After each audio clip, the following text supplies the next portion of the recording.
Page 232 question number 4 घड़ी ले लीजिए सर।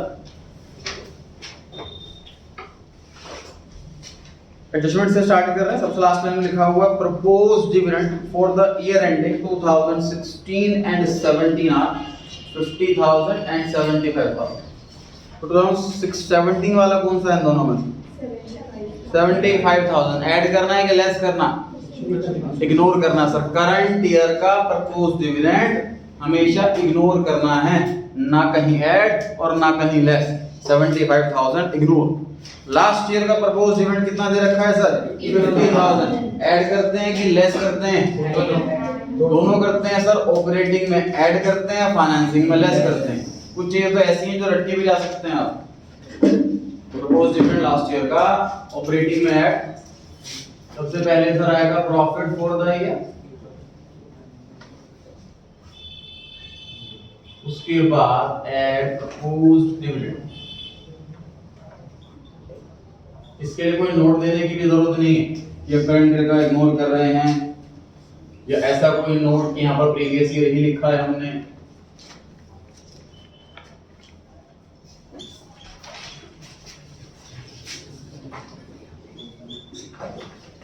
ध्यान रहेगा जी, प्रपोज डिविडेंड करंट ईयर का दे रखा हो, इग्नोर कर दीजिए। कुछ नहीं करना, ना ऐड करना ना लेस करना, सिर्फ प्रपोज किया गया है। कोई जनरल एंट्री पास नहीं की गई है, कोई प्रॉफिट कम नहीं हुआ इससे, कोई पेमेंट नहीं हुई है, इसलिए फाइनेंसिंग ऑपरेटिंग में नहीं आया। इन्वेस्टिंग का मतलब ही नहीं है। लास्ट ईयर प्रपोज डिविडेंड इस साल पे हो गया होगा, इस साल के प्रॉफिट से माइनस हो गया होगा, इसलिए ऑपरेटिंग में ऐड करते हैं और फाइनेंसिंग में लेस करते हैं। लास्ट ईयर का डिविडेंड। आगे बढ़ते हैं। एडिशनल इन्फॉर्मेशन में लिखा हुआ है 1 lakh rupees 10% debentures were issued on 31 March 2017। Debenture issue करना कौन सी एक्टिविटी है? Financing activity.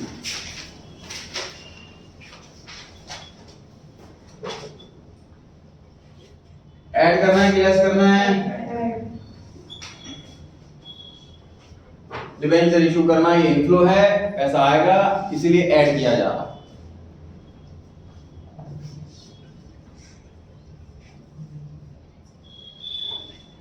ऑपरेटिंग में ऐड करना है कि लेस करना है? तो डिबेंचर इशू करना है। बताइए पीएनएल की कौन सी हेडिंग में आता है? पीएनएल में आता ही नहीं है सर। डिबेंचर इशू करना ये एक लायबिलिटी, ना ये रेवेन्यू है और ना ये एक्सपेंस। पीएनएल में सिर्फ इनकम और एक्सपेंस आता है। तो डिबेंचर इशू करने की वजह से ना तो प्रॉफिट बढ़ा होगा ना प्रॉफिट घटा होगा, कोई इंपैक्ट नहीं पड़ा प्रॉफिट पे, इसलिए इसको रिवर्स करने की भी जरूरत नहीं। ये हमने कंप्लीट कर लिया एडिशनल इन्फॉर्मेशन। अब हम आ रहे हैं नोट्स टू अकाउंट्स पे। नोट्स टू अकाउंट्स में पहला नोट पढ़िए, सरप्लस। लास्ट ईयर था -25, अब हो गया 1 लाख। तो बताओ प्रॉफिट 75,000 है, 125। सर यहाँ बहुत सारे बच्चे गलती करते हैं जी। मेहनत नहीं की उन्होंने बचपन में ग्राफ वाले चैप्टर में, भुगतना अकाउंट को पढ़ता है।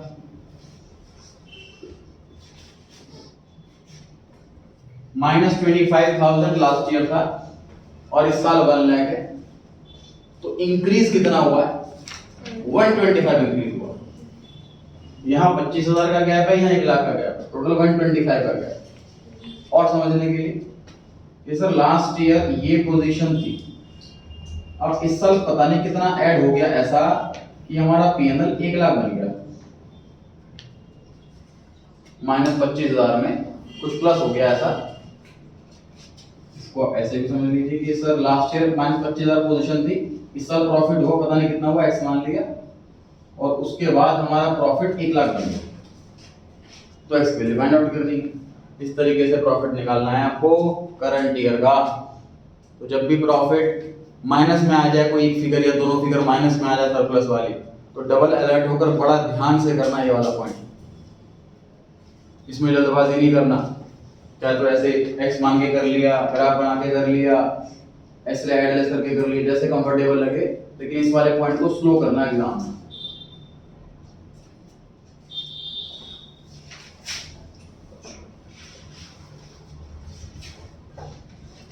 करंट ईयर में से प्रीवियस ईयर माइनस करते हैं। अब प्रीवियस ईयर क्योंकि पहले से ही माइनस का है तो इसलिए माइनस माइनस प्लस बन गया। करंट ईयर के प्रॉफिट में से प्रीवियस ईयर का प्रॉफिट माइनस करते हैं, लेकिन प्रीवियस ईयर का प्रॉफिट ऑलरेडी माइनस में है, इसलिए माइनस माइनस प्लस बन गया, इसलिए ये 125 हुआ, 75 नहीं।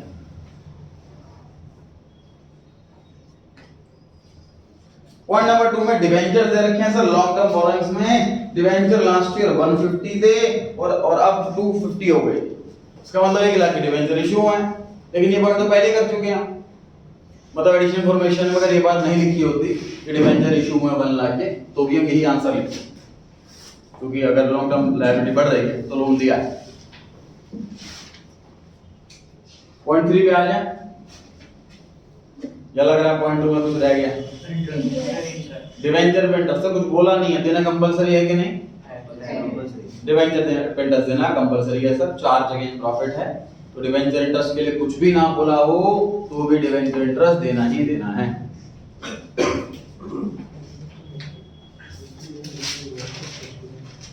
सर लास्ट ईयर डिवेंचर कितने रुपए के थे?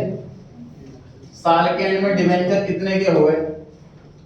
क्योंकि हमने कितने डिवेंचर इशू करे हैं इस साल, इन वाले पे तो इंटरेस्ट पक्का देना है, इस पे इंटरेस्ट देना है कि नहीं देना बताइए। सर ये पब्लिक से लोन लिया हुआ हमने, अगर साल की पहले दिन ही हमने लोन ले लिया पब्लिक से और पूरे साल इस पैसे को यूज करा तो इंटरेस्ट देना बनता है। अगर हमने बिल्कुल साल के एंड में लोन लिया तो पैसा यूज नहीं करा पूरे साल तो इंटरेस्ट देना नहीं बनता। तो क्वेश्चन में एडिशनल इंफॉर्मेशन में डेट गिवन, क्या डेट लिखिए देखिए, डिवेंचर इशू है 31 मार्च 2017 को, साल के बिल्कुल एंड में इशू है, तो ये वाला पैसा तो यूज ही नहीं करा हमने, फिर इंटरेस्ट किस बात का है? मान ऐसा हो गया तो हमने आज ही बैंक से लोन लिया और कल ही फोन आ जाए इंटरेस्ट पे करो, तो भी पैसे यूज तो करने हैं, बिजनेस में लगाएंगे पैसा कमाएंगे तभी तो देंगे, तो हम एक पीरियड के बाद इंटरेस्ट पे करते हैं। तो इसका पीरियड अभी नहीं आया, इसका पीरियड आ गया है, इसलिए 1,50,000 पे डिवेंचर इंटरेस्ट पे किया जाएगा। कौन सी activity? Financing activity.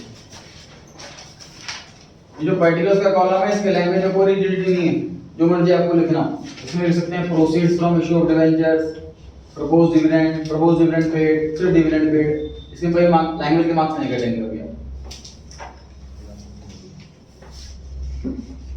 Debenture interest paid bracket में कैलकुलेशन दिखाएंगे, 1,50,000 इनटू में 10%।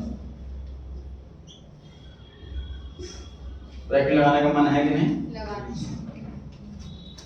फर्स्ट पॉइंट पे आ जाए, हो गया काम इसका, ऐसे कैसे हो गया? ऑपरेटिंग में कौन ऐड करेगा? डिवेंचर इंटरेस्ट पे करना, ये पीएनएल में आता है कि नहीं आता? आता है। कौन सी हेडिंग में आता है?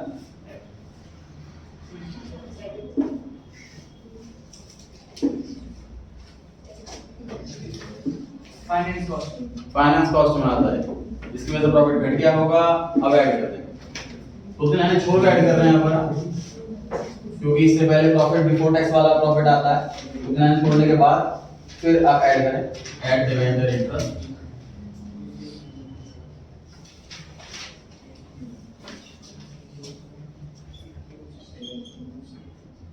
तो लाइन छोड़ने के बाद ऐड करें, क्योंकि नेट प्रॉफिट बिफोर टैक्स आएगा उसमें ऐड किया जाएगा। पॉइंट 3 पर आ जाएं, अब हानि बोल रहा बाना है, पढ़े नहीं, थर्ड पॉइंट पढ़े, short term borrowings, bank overdraft, bracket में हिंदी लिख रखी है सर, एग्जाम में अवेलेबल नहीं रहेगी। शॉर्ट टर्म बोरोइंग की सारी आइटम में फाइनेंसिंग एक्टिविटी का पार्ट है, ध्यान रहे। करंट लायबिलिटी की इकलौती यही आइटम है शॉर्ट टर्म बोरोइंग्स, जो फाइनेंसिंग एक्टिविटी होती है। करंट लायबिलिटी में शॉर्ट टर्म बोरोइंग के अलावा बाकी जो आइटम बच गई वो ऑपरेटिंग में एडलेस की जाती, लेकिन करंट लायबिलिटी की पहली सब हेडिंग शॉर्ट टर्म बोरोइंग, ये हमने लोन लिया है, भले शॉर्ट टर्म के लिए लिया हो लेकिन लोन लिया, तो हमारा फाइनेंसिंग डिसीजन का पार्ट है, इसलिए फाइनेंसिंग एक्टिविटी में से ट्रीट किया जाता है। देखिए जी, बैंक ओवरड्राफ्ट दे रखा है, लास्ट ईयर 1 लाख था, अब 150 हो गया, तो हमने लोन लिया है कि दिया है? लोन लिया है, प्रोसीड्स फ्रॉम बैंक ओवरड्राफ्ट।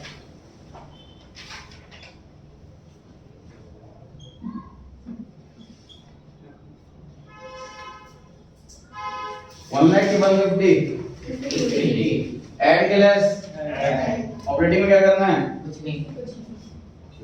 और लायबिलिटी क्या है सर? लायबिलिटी P&L में आते ही नहीं है, ना प्रॉफिट बढ़ा ना प्रॉफिट घटा, इसलिए हमें उसे रिवर्स करने की भी जरूरत नहीं है, एक ही लेके आएगा। मतलब कैश फ्लो में ये वाला पॉइंट है जो कि आसान था कि 11th क्लास में जब फाइनल अकाउंट चैप्टर करते थे कि सर एक लड़के जा रहे हैं घर से कि ट्रायल बैलेंस की आइटम एक ही बार आनी है चाहे कुछ ही हो जाए, और एडजस्टमेंट की आइटम 2 ही बार आनी। इसमें ऐसा कोई नियम नहीं है, कोई आइटम 2 बार आ जाती है, कोई एक बार आती है, कोई इग्नोर करनी होती है। Point number 4, provision for tax.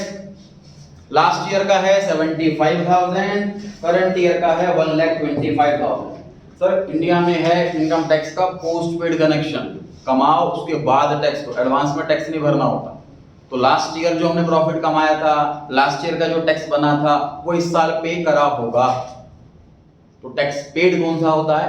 Last year वाला। इस साल हमने provision for tax accrual basis के हिसाब से करंट ईयर का प्रोविजन फॉर टैक्स कैलकुलेट कर लिया, क्योंकि करंट ईयर वाला दे रखा है 1,25,000।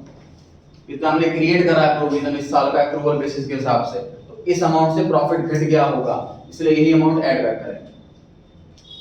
सुनिए दोबारा सर, टैक्स इकलौती ऐसी आइटम है जो जो ऑपरेटिंग एक्टिविटी में ऐड भी होती है लेस भी होती है। क्वेश्चन में सिर्फ एक ही अमाउंट दे रखा हो टैक्स का 50,000 रुपए मान लीजिए, तो 50,000 रुपए ही ऐड होगा, 50,000 रुपए ही लेस होगा। अल्टीमेट अगर मैं कुछ भी ना करूं तो फाइनल आंसर मेरा ठीक आएगा, लेकिन बीच के 3 आंसर गलत हो जाए, इसलिए इसको इग्नोर तो नहीं कर सकते। टैक्स ऐसी आइटम है जो सबसे पहले ऐड होता है और सबसे बाद में लेस होता है। तो अगर टैक्स के दो अमाउंट हो, एक ओपनिंग वाला एक क्लोजिंग वाला, तो हमें क्लोजिंग वाला ऐड करना है, क्योंकि वो करंट ईयर के प्रॉफिट में से लेस हो गया होगा। Add provision for tax, current year वाला 1,25,000।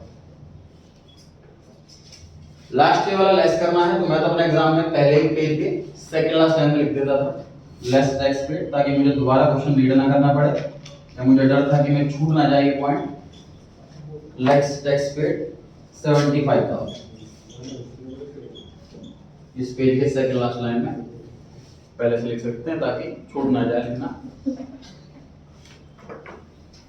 तो ध्यान रखिए आपको, करंट ईयर का ऐड, प्रीवियस ईयर का लेस। क्वेश्चन नंबर 4 के जस्ट ऊपर 4 लाइनें लिखी है ग्रीन कलर से, थर्ड और फोर्थ लाइन पढ़ें। क्या लिखा हुआ है? Current year provision for tax add in operating, और नीचे लिखा है previous year provision for tax less in operating. Previous year का लेस करना है, करंट ईयर का ऐड करना है, बस जगह का ध्यान रखना है। लेकिन ऐड करने वाला काम सबसे ऊपर, लेस करने वाला काम सबसे नीचे। नेक्स्ट आइटम पर आ गए हैं सर, टेंजिबल एसेट्स में मशीनरी। मशीनरी लास्ट ईयर कितनी थी सर? 525 भी है, लेकिन डिडक्शन के बाद 450 भी है। ऐसे क्लोजिंग के टाइम पे 537 500 है, लेकिन क्लोजिंग के टाइम पे डिडक्शन के बाद वाली फिगर 6 लाख है। इस क्वेश्चन में बाकी क्वेश्चन के मुकाबले अलग क्या है? इसमें प्रोविजन फॉर डेप्रिसिएशन दे रखा है, नॉर्मल डेप्रिसिएशन नहीं। आपको 11th क्लास में लेके जाना पड़ेगा,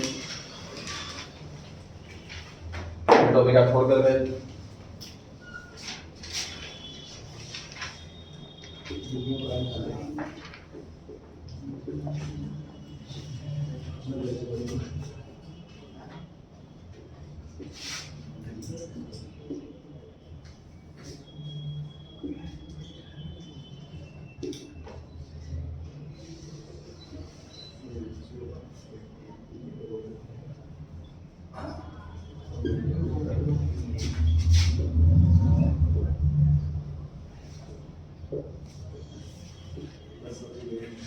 सर मशीन के रिगार्डिंग 3 एंट्रीज होती हैं, एक परचेज की, एक डेप्रिसिएशन की और एक cell.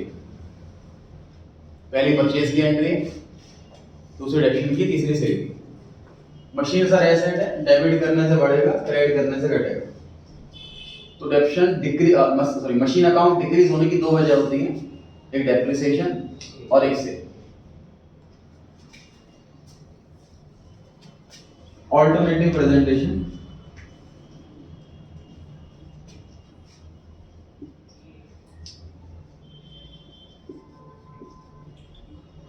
Depreciation account debit to provision for depreciation account. Second वाली एंट्री की ऑल्टरनेटिव प्रेजेंटेशन है कि डेप्रिसिएशन से हम मशीनरी के बैलेंस को ना घटाएं। मतलब अगर हम चाहते हैं कि मशीन की जो ओरिजिनल कॉस्ट है वो सेम कैरी रहे फॉरएवर, क्योंकि मशीन को डेप्शन से घटाने से जब उसकी बुक वैल्यू कम हो जाती है तो इन्वेस्टर मिसलीड इस वजह से हो जाते हैं कि सस्ती मशीन 10 लाख की मशीन है, 6 साल हो गए यूज करते हुए, तो वो 4 लाख की दिखेगी, तो देखने में ऐसा लगेगा कि 4 लाख की मशीन है, क्योंकि नॉन कॉमर्स वाले को तो देखकर ऐसा ही लगेगा कि 4 लाख की मशीन है। तो ऐसा नहीं चाह रहे इन्वेस्टर कि मशीनरी डेप्शन से घट जाए, तो ऑल्टरनेट प्रेजेंटेशन ये है कि मशीन को 10 लाख पर ही दिखाओ फॉरएवर, जितनी इसकी ओरिजिनल कॉस्ट। डेप्रिसिएशन नाम के खर्चे से मशीन ना घटा करके, मतलब इस वाले कॉन्सेप्ट में क्या हो रहा है, समझ लीजिए मशीनरी नाम का बॉक्स है, 10 लाख रुपए रखे हुए हैं और हम हर साल उसमें से 1 लाख रुपए निकाले जाते हैं, तो वो बॉक्स 9 लाख 8 लाख 7 लाख ऐसे रहेगा। अब हम क्या कर रहे हैं सेकंड ऑल्टरनेटिव वाले में, मशीन के बॉक्स में 10 लाख रुपए ही पड़े रहेंगे, उसमें से पैसे नहीं निकाल रहे, उसकी वजह एक और बॉक्स ओपन करते हैं जिसका नाम प्रोविजन फॉर डेप्शन है।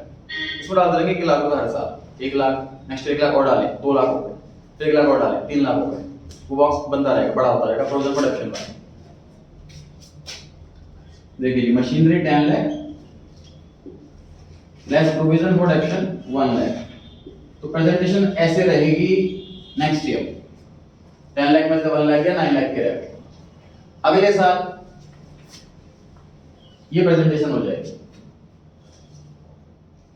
फिर उससे अगले साल यहाँ बढ़ गया, ये घट गया, फिर नेक्स्ट ईयर डेप्शन बढ़ता रहेगा, ये प्लस अमाउंट घटता रहेगा, मतलब मशीन 10 लाख की 10 लाख की रहेगी, सिर्फ प्रोविजन डेप्शन अकाउंट का बैलेंस बढ़ता रहेगा, ताकि कोई भी इन्वेस्टर देखे चाहे कॉमर्स का हो चाहे नॉन कॉमर्स का हो, उसे समझ में आएगा 10 लाख की मशीन है, 4 लाख डेप्शन है, 6 लाख की वैल्यू, कंप्लीट इंफॉर्मेशन है। अब यहाँ पर पढ़ते हैं, यहाँ पर लिखा हुआ मशीनरी लास्ट ईयर में 5,25,000 की थी और डेप्रिसिएशन 7,000 क्या दिखा रहा है लास्ट ईयर का कि करंट ईयर का, बताइए। लास्ट ईयर तक का डेप्रिसिएशन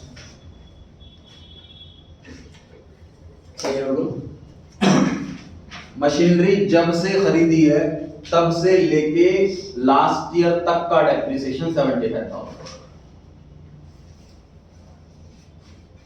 अब जो ये 525,737 बन गया, बढ़ गया, क्या लगता है प्रोडक्शन की सेल, परचेज प्रोडक्शन या सेल से घटती है बढ़ती बढ़ना है।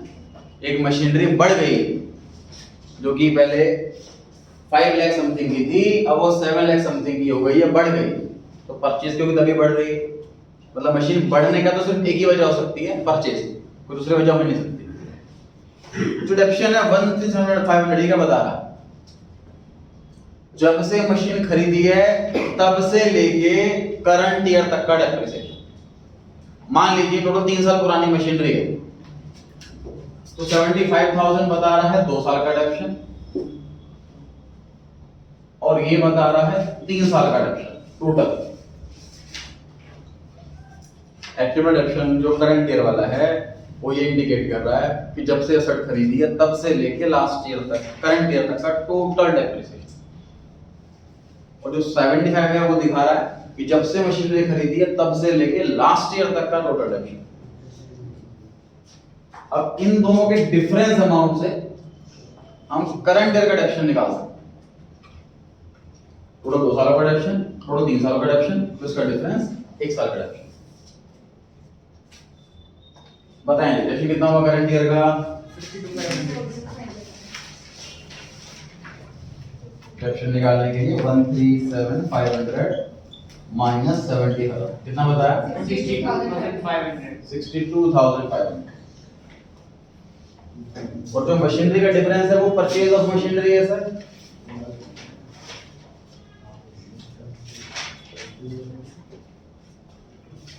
$737,500 माइनस 5,20,000 कितना है?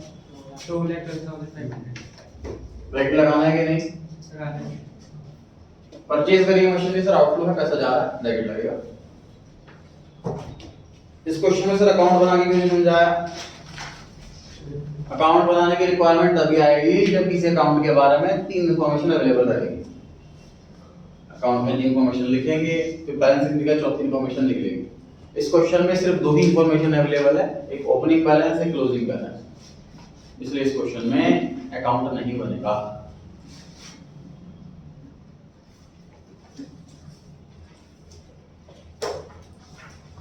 कंप्लीट कर लिया हमने एडिशनल इंफॉर्मेशन, कंप्लीट कर ली नोट्स टू अकाउंट्स। अब हम बैलेंस शीट पे आ रहे हैं।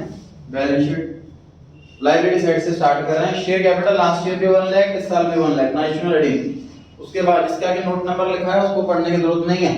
इसके आगे लिखा है 1 2 3 4 5, वो पढ़ने की जरूरत नहीं है, वो हम ऑलरेडी कवर कर चुके हैं नोट्स टू अकाउंट। उसके बाद लॉन्ग टर्म बोरोइंग, ये नोट नंबर में कवर हो गया। कंप्लीट हो गई लायबिलिटी साइड। अब हम आ गए एसेट साइड, उसमें भी सीधा करंट एसेट्स पर आ गए। ट्रेड रिसीवेबल्स लास्ट ईयर कितने थे? 225। अब हो गए तो इंक्रीज हो रहे हैं। 2 लाइन छोड़ने के बाद लिखेंगे एट इंक्रीज है ट्रेड रिसीवेबल्स 50,000 तो ब्रैकेट लगाना है कि नहीं? हमने ऐड कर दिया इंक्रीज लिखना था बस। Increase in trade receivable, current asset बढ़े तो घटाओ।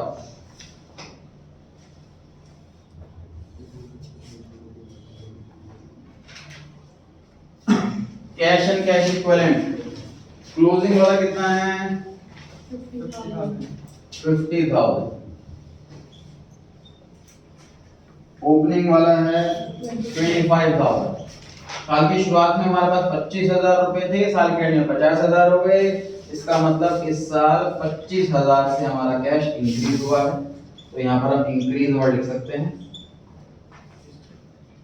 इसका मतलब तीनों एक्टिविटी को आंसर ऐड करने के बाद हमारा आंसर 25,000 आना चाहिए। Short term loan advance, sir loan देना इन्वेस्टिंग एक्टिविटी है कि नहीं बताइए? लोन देना डेफिनेटली से इन्वेस्टिंग एक्टिविटी। तो करंट एसेट का ये वाला part, short term loan advances वाला पार्ट इन्वेस्टिंग एक्टिविटी का पार्ट बनेगा। देखिए लास्ट ईयर कितना था लोन? 1 लाख, अभी कितना है? 2 लाख। इस साल में लोन दिया।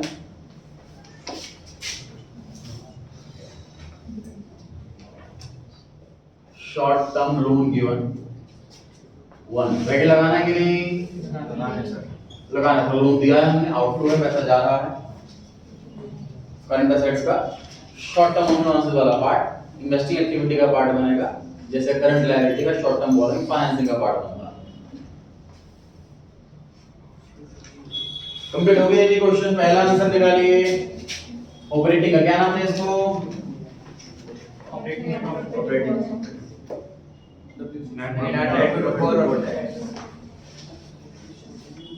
नेट प्रॉफिट बिफोर टैक्स कितना है? इन दोनों को ऐड करने के बाद जो आंसर आएगा उसे क्या नाम देना है?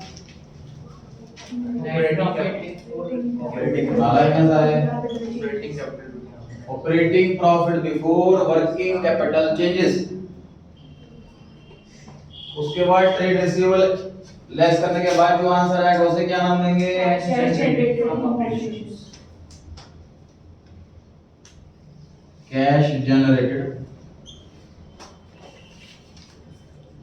From operations. Tax paid less करने के बाद जो आएगा उसे क्या नाम देंगे? अच्छा ये तो बताओ कितना है? ये ऑपरेटिंग प्रॉफिट बताओ। 3,77,500।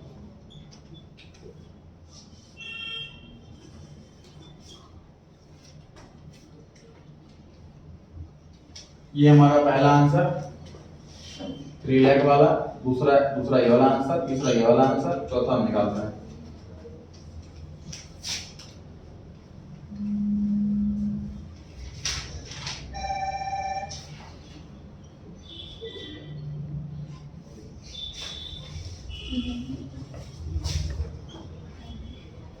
Cash flow from operating activities बताएं कितना है 2,52,500 252,500 पॉजिटिव है इसलिए cash flow from investing answer बताएं जी कितना है 3,05,000 नेगेटिव है cash used in investing activities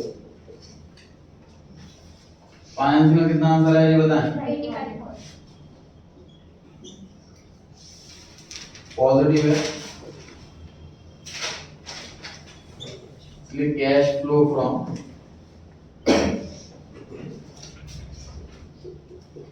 financing activities तीनों आंसर्स को ऐड करके देखें ओपनिंग कैश के बराबर आ रहा है तो मैंने ठीक पढ़ा है ये तो कमेंट बनाओ वाले क्वेश्चन का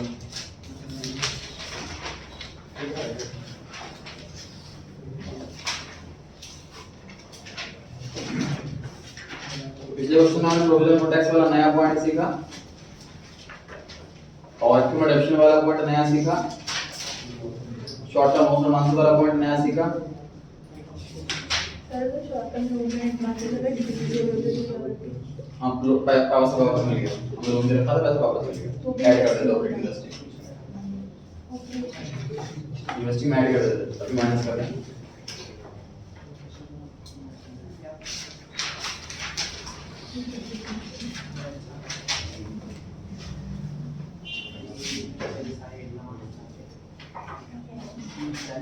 फॉर्मेट बनाएंगे बातें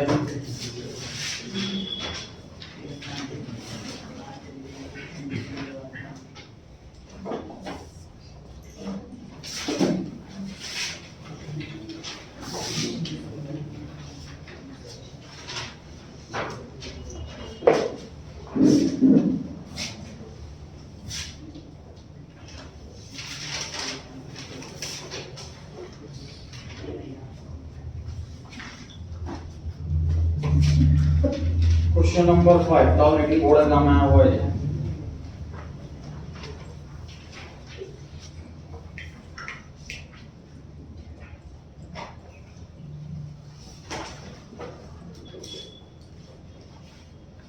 स्टार्ट करें एडिशन इंफॉर्मेशन से पहले पॉइंट लिखा हुआ है additional loan was taken on 1 July 2016 question कहता है कि हमने 1 जुलाई को नया लोन लिया लेकिन नोट्स अकाउंट्स में सेकंड पॉइंट कितना लोन लिया इस साल हाँ जी लोन लास्ट ईयर 60 था करंट ईयर में 80 है मतलब हमने इस साल लोन लिया है 20,000 का कौन सी activity financing activity proceeds from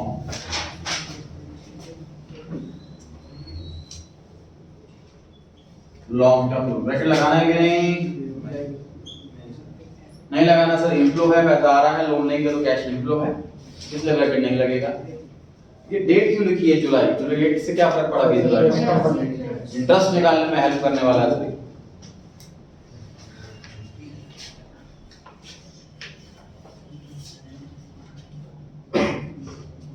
एक मिनट का समय दिया जा रहा है इंटरेस्ट कैलकुलेट करके बता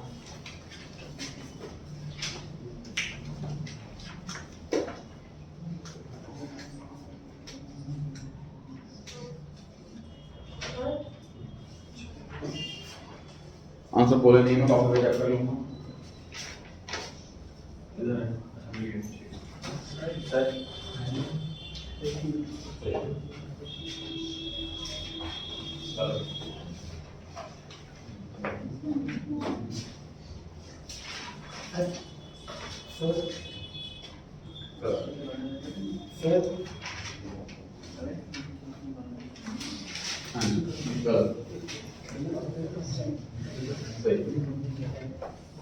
सही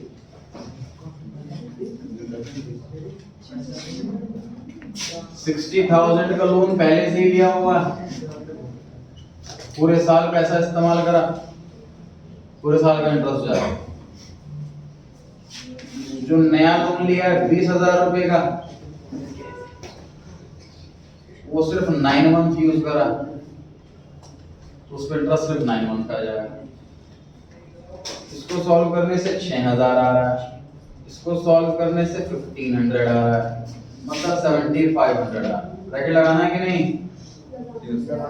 आउटफ्लो ऑपरेटिंग में 4 लाइन छोड़ने के बाद आप लिख सकते हैं एट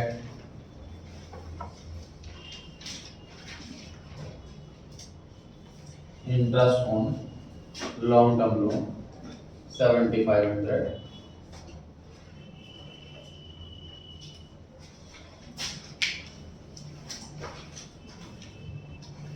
एडिशन इन्फॉर्मेशन में सेकंड पॉइंट लिखा हुआ है tax of 53000 was paid during the year. Paid वाला ये ऐड होता है कि लेस होता है? पेड वाला ऐड होता है कि लेस होता है? लेस होता है। आंसर की सेकंड लास्ट टाइम लिख सकते हैं लेस टैक्स पेड 53000। अगर हमें टैक्स के रिगार्डिंग कोई और अमाउंट नहीं मिला तो यही अमाउंट प्रोविजन मेड होगा, यही ऐड भी कर देंगे। अगर कोई और अमाउंट नहीं मिलता हमें इसके रिगार्डिंग, सेम अमाउंट को मेड है, provision made, same amount tax paid मानते हैं, वही अमाउंट ऐड वही अमाउंट लेस कर देते हैं। कंप्लीट कर लिया हमने एडिशनल इंफॉर्मेशन। अब आ रहे हैं नोट्स टू अकाउंट्स पे। लास्ट ईयर प्रॉफिट था 120, अब बढ़कर 25 हो गया जी। कितना प्रॉफिट कमाया इस साल? लॉस हुआ है। कितना लॉस हुआ है? लॉस हो गया सर 95,000 का। हमारे सरप्लस वाले में पहले 120 का बैलेंस था, अब सिर्फ 25 का बैलेंस रह गया है।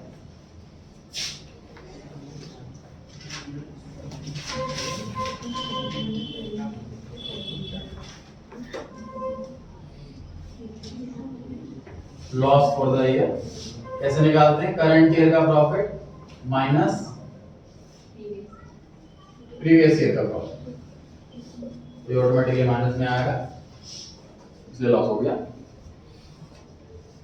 नोट्स टू अकाउंट में second number long term borrowing complete हो चुका है ऑलरेडी। थर्ड पॉइंट आ गया है जी प्रोविजन फॉर टैक्स। इसका ओपनिंग बैलेंस गिवन है, क्लोजिंग बैलेंस गिवन है, उसके अलावा एडिशनल इंफॉर्मेशन में पेड भी गिवन है। मिल गई हमें 3 इंफॉर्मेशन। उसकी डिटेल देखेंगे notes to account working note number 1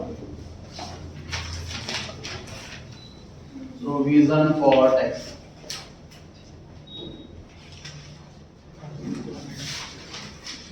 जब ये वर्किंग नोट होता है, रफ वर्क नहीं होता, तो उसको भी थोड़ा रिस्पेक्ट दिया जाए फॉर्मेट के साथ।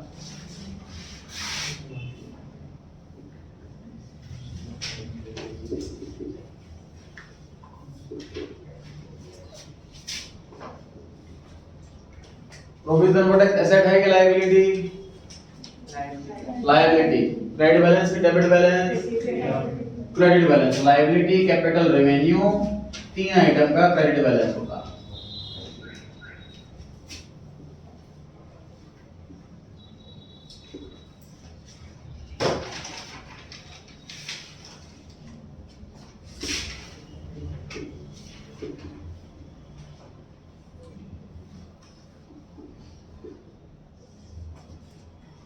इस अकाउंट के अंदर सर एग्जैक्ट 4 आइटम आती हैं, 3 आपको दे रखी है, चौथी बैलेंस में फिगर। अकाउंट तभी बनाना है जब हमारे पास एटलीस्ट या at most exact 3 information available. 2 information available है नहीं बनेगा, 1 इंफॉर्मेशन अवेलेबल है नहीं बनेगा, 3 इंफॉर्मेशन नहीं होनी चाहिए, बैलेंस फिगर तभी निकलेगा। तो सिंपल सी बात, क्वेश्चन में अकाउंट तो मांगा नहीं है, अकाउंट क्यों बना रहे हैं फिर भी हम? बैलेंसिंग फिगर से कोई इंफॉर्मेशन जानने के लिए। बैलेंस फिगर तभी निकल पाएगा 3 इंफॉर्मेशन। बताइए ओपनिंग बैलेंस कितना है? 70,000। Closing balance 68,000। पेड 53,000। क्वेश्चन में गिवन है टैक्स पेड। निकालें जी बैलेंस करके।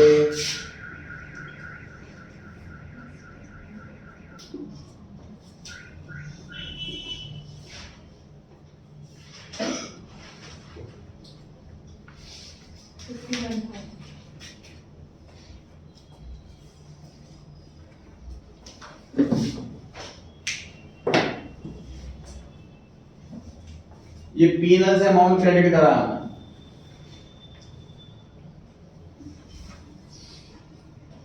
ये प्रोविजन मेड होता, ये ऑपरेटिंग में ऐड होता। ये एक्चुअल पेड होता, इसलिए ऑपरेटिंग में से माइनस होता है। एग्जाम में हो सकता है आपको ये वाला अमाउंट गिवन हो, provision for tax made for the current year is 51,000 और ये वाला अमाउंट निकालना होगा, ये भी हो सकता है। इन दोनों में से एक अमाउंट दे दिया जाएगा, दूसरा अमाउंट बैलेंस फिगर होगा। इधर वाला अमाउंट हमेशा ऐड करना है, इधर वाला अमाउंट हमेशा लेस करना है। बताइए 53,000 की जर्नल एंट्री पढ़ के बताइए, 53,000 की जर्नल एंट्री पढ़ के बताइए। Provision for tax debit to bank account, तो साफ साफ पढ़ के दिख रहा है कि पेमेंट है, ये पेड है। इस 51,000 की जर्नल एंट्री पढ़ के बताइए। Statement of PNL debit to provision for tax दिख रहा है सर, पीएनएल से काटा हमने पैसा, प्रॉफिट एंड लॉस से लेस हो चुका है, अब ऐड कर देंगे, इसलिए ये वाला अमाउंट ऐड करते हैं, इसलिए ये वाला अमाउंट लेस करता है। ये ऐड इसलिए करते हैं क्योंकि हम टैक्स से पहले प्रॉफिट कितना हुआ, कैश कितना हुआ, ये जानना चाहते हैं। ये लेस इसलिए करते हैं क्योंकि टैक्स कोई एक्टिविटी नहीं है, इसलिए मजबूरन ऑपरेटिंग में लिख रहे हैं। तो सबसे पहले कोई बिजनेस हम खरीदते हैं, परचेज करते हैं, तो एक्सक्लूडिंग टैक्स हम देखते हैं कितना कमा रहा है बिजनेस।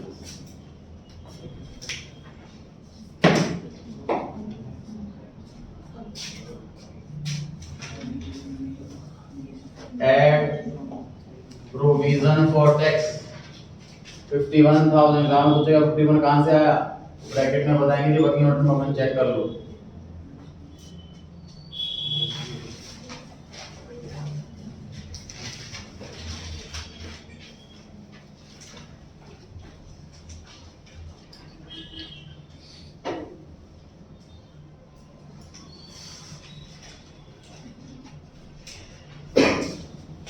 उसको अकाउंट में थर्ड पॉइंट भी हो गया, फोर्थ पॉइंट बता रहे हैं।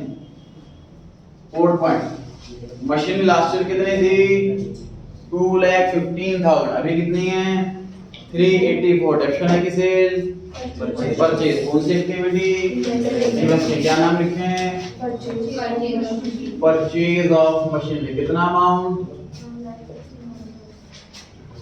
बोलो भाई, 1 ब्रैकेट लगाना है कि नहीं, आउटफ्लो है, मशीन खरीद रहे हैं, पैसा जाएगा, परचेज ऑफ मशीनरी 1,69,000 ब्रैकेट। उसके बाद एक्चुअल एक्शन दिया हुआ है, लास्ट ईयर का 23, करंट ईयर का 48, तो बताइए क्या लेना है amount, difference amount 25,000, depreciation.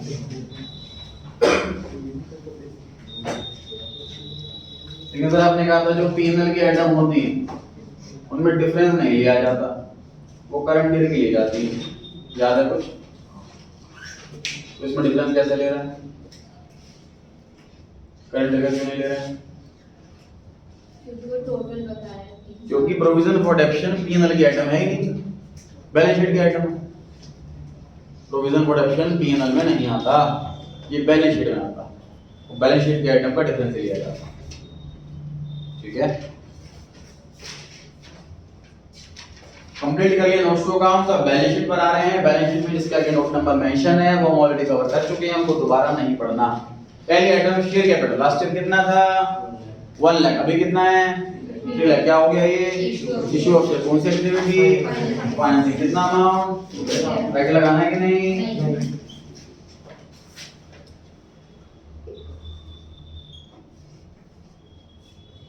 Issue of shares 2 lakh, financing activity without bracket into. उसके बाद हम आ गए सीधा ट्रेड पेएबल्स पर।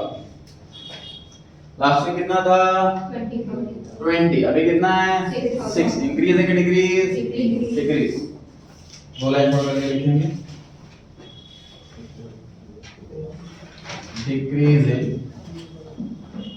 Trade payables. कितना अमाउंट, 40। ब्रैकेट लगाना है कि नहीं, लगाना है sir. Positive relation with CL, घटे तो घटाओ।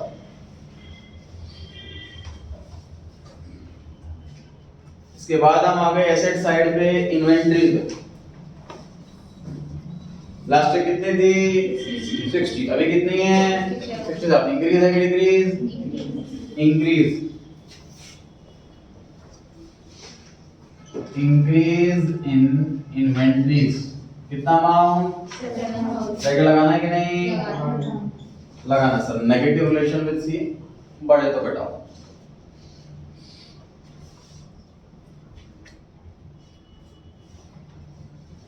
नेक्स्ट आइटम ट्रेड रिसीवर्स बढ़ लास्ट ईयर कितने थे 65 अभी कितने हैं बोलो भाई 51 इंक्रीज है कि डिक्रीज डिक्रीज बैठे बैठे मेरी खत्म हो रही कितना अमाउंट 14,000 ब्रैकेट लगाना है कि नहीं नहीं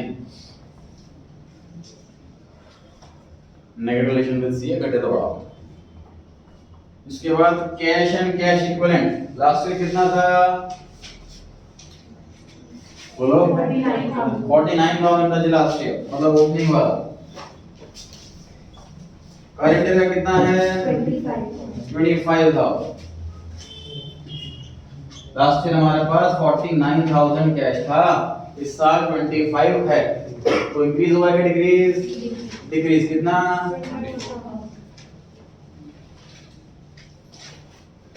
इस साल हमारे पास से कैश 24,000 डिक्रीज हो गया कुछ क्या है 25 है क्लोजिंग वाला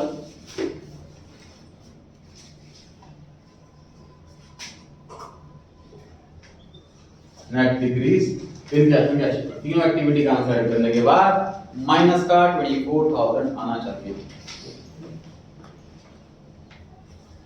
other current asset last year कितनी थी 4,000 अभी कितनी है नील इंक्रीज की decrease decrease in other current example दो करंट एसेट का प्रीपेड एक्सपेंसेस 4,000 में ब्रैकेट लगाना है कि नहीं नहीं लगा नेगेटिव रिलेशन विद सी करते तो बढ़ाओ कंप्लीट हो गया जी क्वेश्चन पहला आंसर बताएं net profit for the year net profit before tax 44,000 net profit before tax 44,000 bracket sir फिर लॉस हो गया है ऑब्लिगेट लॉस बिल्कुल सही कह रहे हैं आप क्योंकि सर ब्रैकेट आ रहा है लॉस हो गया है तो सिर्फ लॉस भी लिख सकते हैं वो भी सही है नेट प्रॉफिट ऑब्लिक ब्रैकेट में लॉस ये दो आइटम ऐड करने के बाद जो आंसर आएगा उसे क्या नाम देंगे operating profit before working capital changes ये भी लॉस आ रहा है ऑपरेटिंग लॉस कितना है बताएं 11,500 कितना 11,500 11,500 ब्रैकेट इसको सॉल्व करना है 4,000 रुपए तक क्योंकि 50,000 बाद में सॉल्व करेंगे ये टैक्स पेड वाला अमाउंट इसको दो आइटम ऐड करनी है दो आइटम लेस करनी है तो अल्टीमेटली 3,000 रुपए लेस करने हैं ना 14,500 आ रहा होगा ये देखो 14,500 आ रहा है क्या नाम है इसका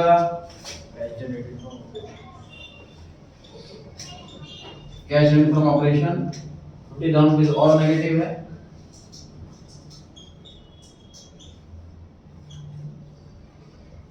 $6,7,500 ये आ रहा है ये final answer cash flow from operating activity cash used in हो गया cash used in operating activities 67,500 bracket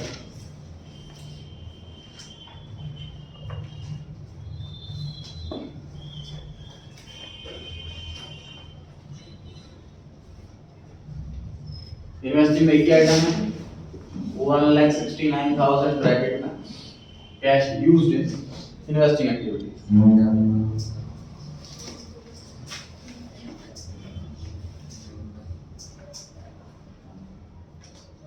financing में तीन आइटम है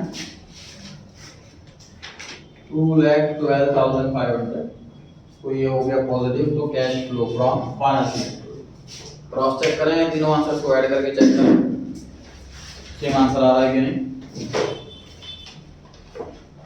इस क्वेश्चन में क्या नया सीखा सर हमने? प्रॉफिट वाले में गड़बड़ हो सकती थी क्योंकि लॉस आ रहा है इस साल, लास्ट से 120 से 25 रह गया, और लोन जो है वो ना साल के बीच में, ना साल की शुरुआत में लिया, ना साल के एंड में लिया, साल के बीच में लिया, तो 9 मंथ का इंटरेस्ट निकालना पड़ा, यहाँ गड़बड़ हो सकती थी। उसके अलावा हम प्रोविजन फॉर टैक्स अकाउंट बनाना सीखा, ये अगर पेड दे रखा है तो provision for tax made calculate कैसे होगा, और ऐड होगा मेड वाला, लेस होगा पेड वाला। क्या